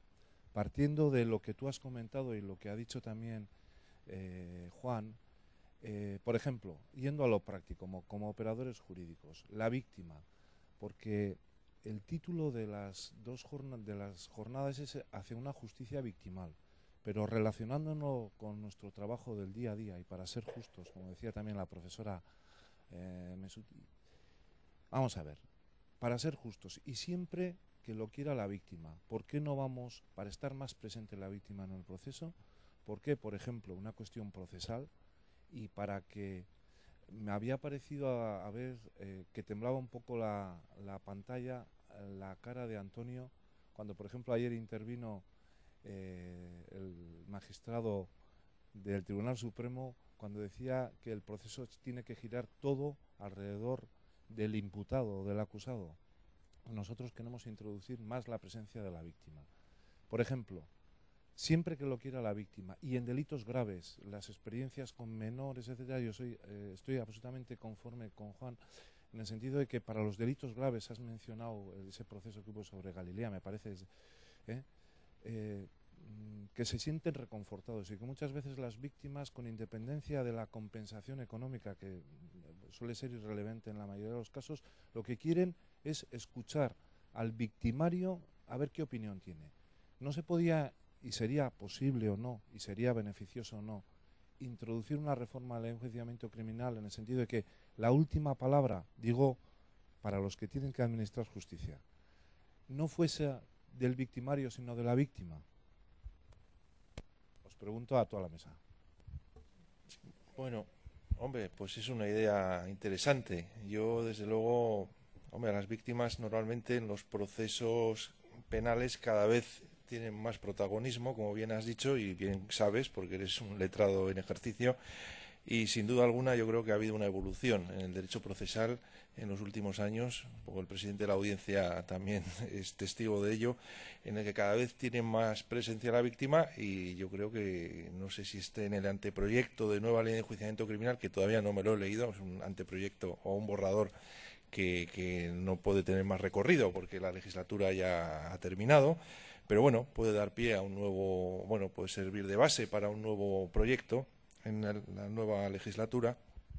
Desconozco si se introduce esta posibilidad de la última palabra a la víctima, pero vamos, que en todo caso yo creo que es una opinión muy interesante y muy sugerente. Personalmente opino también, a raíz, si se me permite, aportar una idea a raíz de lo que ha comentado la primera interviniente también, la primera del público, que sin duda alguna yo creo que tiene que haber un esfuerzo también del victimario, ¿no? Es decir, ha manifestado el profesor Arsten la importancia de conocer la verdad, conocer la verdad de los hechos, es decir, es la base también para una reconciliación, conocer qué ocurrió, quién intervino, es decir, muchas veces, el otro día leía que en el caso de ETA político-militar, que cometió bastantes asesinatos y secuestros, se cerró un poco en falso en la medida en que pues se decidió, las personas que de alguna manera abandonaron la actividad terrorista, pues no perseguir, ¿no? Siempre que, en fin, los delitos que se habían cometido anteriormente, y por tanto quedaron en total, aparte de la impunidad, quedaron sin conocer. Claro, indudablemente, para que, aparte de la voluntariedad, sin duda que el victimario tendrá que aportar, tendrá que hacer el esfuerzo y tendrá que compensar moralmente, incluso aportando o dando a la víctima datos, en fin, aparte de la petición de perdón, también de explicación. Que yo creo que tan importante como el perdón es conocer los hechos, ¿no? Cuántos crímenes están pendientes de esclarecer, cuántos asesinatos, secuestros, etcétera. En fin, una aportación. No sé si quería algún otro yo quería, perdón, Me parece una pregunta sumamente interesante porque permite dar cierta aplicación práctica al discurso filosófico que siempre raya entre la oscuridad o la banalidad, porque parece que hablamos de recreación y que si son palabras, no son palabras. Es decir, la última palabra que has hablado tú, es la última palabra ¿en qué proceso? ¿Qué buscamos con ese proceso? Porque el problema es que sí, es cierto lo que dice Antonio, tenemos que recrearnos, porque tenemos que recrear la finalidad del proceso, tenemos que recrear todo. Lo que estamos hablando es como poner ciertos parches a ese proceso que ya tiene algo de viciado desde el momento en que, ¿qué pasó? ¿Cómo inició el proceso penal? Quitándole la lanza del puño a la víctima, silenciando a la víctima. Y ahora queremos darle la palabra y le vamos dando poco a poco la palabra con todos esos esfuerzos enormes que estamos haciendo racionalmente para lograrlo. Pero lo que pasa es que hay algo que hay que hacer que escapa a todo eso, que es replantearse el proceso y la finalidad del proceso. Entonces vamos a ver quién puede tener la última palabra en ese proceso. Pues si queremos estar dando una pena, no podemos porque volvemos atrás. Ahora, una experiencia práctica, para que vean que no estoy solamente entre las nubes de la filosofía. En la querella que estamos presentando, las querellas que estamos llevando adelante contra los crímenes franquistas en la Argentina, ante una jueza argentina, en esa querella tenemos contacto con las víctimas, la gente que ha perdido a sus padres, la gente que ha perdido a su abuelo, porque justamente se ha ampliado el concepto de víctimas, siguiendo también las sentencias del Tribunal Americano, de la Corte Americana de Derechos Humanos, y también del Tribunal Europeo de Derechos Humanos, tiene varias sentencias en las que se amplía el concepto de víctima. Allí, las víctimas digo en sentido amplio, porque claro, hijos tenemos pocos querellantes que sean hijos, pero tenemos nietos y tenemos también sobrinos nietos, porque todos sienten que han perdido algo, que han perdido la memoria también de su familia, que han perdido algo inestimable. ¿Qué buscan ellos? Ellos no buscan, ninguno de ellos está buscando que se castiguen a los culpables, porque ninguno de ellos ni siquiera tiene esperanzas de saber quiénes fueron los victimarios. Simplemente lo que quieren es que se les oiga en un tribunal de justicia. Simplemente lo que quieren es eso. Entonces, en ese sentido, tal vez en ese tipo de proceso, tal vez sea posible que tengan la última palabra, que ellos puedan decir sí, está bien. Una última pregunta, así como cuestión. Buenos días, me dirijo a los 4 miembros de la mesa. Hemos estudiado muy acertadamente por los diferentes miembros que han ocupado el estrado los distintos medios con que se puede satisfacer de alguna forma a la víctima de un delito. El principio restaurativo no cabe duda de que es muy importante. Pero en mi opinión, ¿cuándo hemos de llegar a la restauración? Yo pienso que el ser humano es comparable a un edificio. Tiene una estructura que es la que aguanta ese impacto terrible, que es la victimación, y tiene una capacidad de resistencia y de aguante, por ustedes llamada resiliencia, a la absorción de ese impacto sin quebrarse esa estructura. No todos tienen la misma capacidad de resistencia. Por otro lado, yo creo que antes de llegar a la restauración, hay que proceder a la recuperación de ese edificio humano. ¿Dónde reside la estructura que va a ser capaz de aguantar una posterior reestructuración, pues la estructura radica en sus condiciones cognitivas. Es decir, todo aquello que le hace en posesión, una vez poseídas íntegramente esas condiciones cognitivas, su manifestación mediante conductas, sentimientos, capacidad de perdonar, capacidad de no olvidar.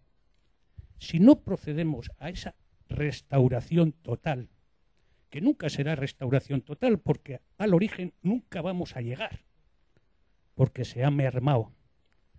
Si no conseguimos restaurar, como un arquitecto restaura la estructura de un edificio, mal vamos a poder llegar a la restauración. Es decir, la restauración es muy importante, pero más importante es la recuperación. Por otro lado, el padre Beristain habla de la recreación, un tercer plano de más alto nivel. Creo que en nuestro país el tema de la recuperación es marginal. Es decir, una víctima, una vez sufrido ese fuerte impacto y absorbido esa cantidad de energía emocional que se trasluce de ese impacto, no sé si verdaderamente está bien atendida. No cabe duda que hay servicios sociales que de alguna forma tratan de recuperar a esa víctima. Por otro lado, en el aspecto restaurativo, se hace mucho hincapié en la conciliación victimario-víctima. Yo entiendo que la víctima, se ve más recompensada si el entorno social, la sociedad en conjunto y como tal, se pone del lado de la víctima. Y en segundo plano dejaríamos el tema de la reconciliación con el victimario. Y digo esto porque después de 30 y tantos años de Estado democrático, se ha observado que las víctimas no han sido apoyadas por el resto de la sociedad. Sí por grupos más o menos numerosos, con una organización más o menos potente, pero no por el resto de la sociedad. Para mí, el problema estriba en que nuestros jóvenes y adolescentes, en su etapa larga de formación, no reciben por parte de las instituciones una educación en libertad, y digo en libertad, dentro de los límites del orden público. No entendido orden público con unas reminiscencias que vienen de atrás, sino el orden público del respeto a los demás. Pienso que el día de mañana van a ser esos chicos y chicas que están en la adolescencia y en la juventud formándose los que van a estar sentados en estrados parecidos a los que ustedes ocupan, van a tratar de convencer a los estamentos oficiales, concretamente al Estado, de que cambie sus políticas, los que han de llevar las riendas. Es decir, deben de ser formados de forma tal que un principio como es el de la fraternidad, ya que el de la libertad y el de la igualdad creo que se cumple en este país, no el de la fraternidad. Es decir, echo en menos que los estamentos públicos eduquen a los futuros dirigentes de este país en el concepto de la fraternidad, de ayuda al otro, respeto al otro y posicionamiento al lado del otro cuando las cosas se ponen difíciles. Bien, pues muchas gracias por tu aportación y vamos, yo creo que no sé si alguno quiere responder o bueno, yo creo que lo ha sido muy claro, ¿no? Y muy expresivo en tus planteamientos y yo personalmente entiendo que ahora lo que dices tienes mucha razón y que ahora yo creo que el protagonismo entramos en una etapa gracias a que ha terminado afortunadamente el terrorismo en Euskadi, parece que ha terminado definitivamente, una etapa donde las víctimas van a cobrar un protagonismo absoluto. Es decir, yo creo que que estamos en un futuro inmediato, un presente donde ya la sociedad nos vamos a ir liberando, ¿no?, de la amenaza terrorista, y en ese sentido lo que tú has mencionado pues va a tener un recorrido, creo, pues muy importante. Es una humilde opinión personal, ¿eh? Nada, un segundito solo. Si es verdad que en el caso vasco es cierto, en comparación con otro tipo de delitos o incluso con el terrorismo islamista, es cierto que aquí hay poblaciones donde se siente más la solidaridad con el victimario que con la víctima. Entonces, creo que eso sí es importante en relación con la cultura de la justicia restaurativa y en concreto, como dice Res, de la ética situacional, es verdad.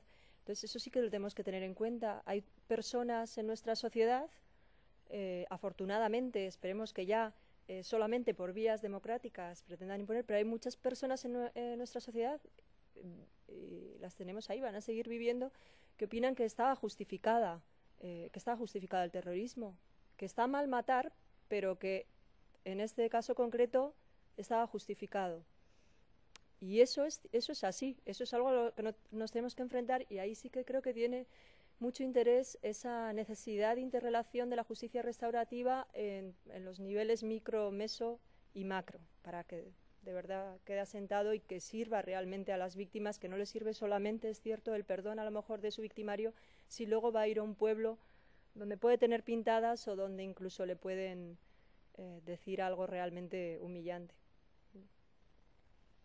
Muy bien, pues nada, pues muchas gracias a los asistentes y a los miembros de la mesa, y damos por cerrado ya la ponencia.